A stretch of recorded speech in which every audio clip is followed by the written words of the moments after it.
Since taking office, the Trump administration has prioritized cracking down on Antifa.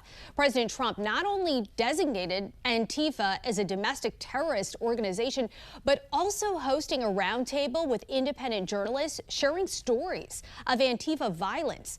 The National News Desk, Jeff Harris, joins us. And Jeff, conservative journalist Andy Ngo was among those at that roundtable. You spoke with him tonight about his experience with Antifa. What else did he share? So for years, Ngo has reported on street protests, particularly those involving Antifa. Our discussion focused not only on his experience being attacked multiple times by Antifa protesters, but also how to identify Antifa, their tactics, and how they operate.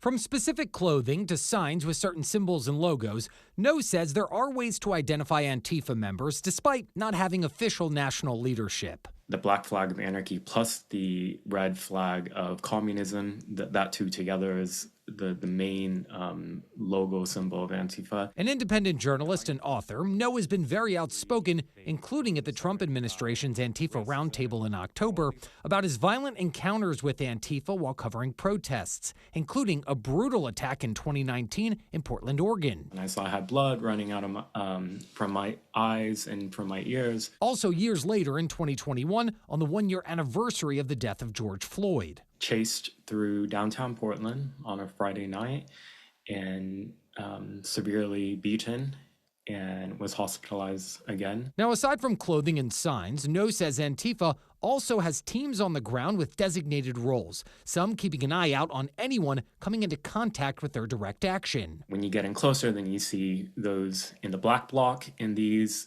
are usually people who are quite ready for violent direct action, and by that I mean getting into fights and brawls. Cracking down on Antifa has been a priority for the Trump administration. In September, the president designating Antifa as a domestic terrorist organization. Then months later, that designation expanding overseas, designating 4 European Antifa groups based in Germany, Italy, and Greece, putting them in the same category as ISIS. You should see what we have on these people. These are bad people. These are people that want to destroy our country. We're not going to let it happen. Earlier this month, the Justice Department also launching an investigation into the violent riots outside a Turning Point event at UC Berkeley. Attorney General Pam Bondi suggesting it could be Antifa-related. Look at Antifa, again, what we were just saying at Berkeley. That could be material support for terrorism. So yes, there are potential criminal charges, but there are civil charges as well.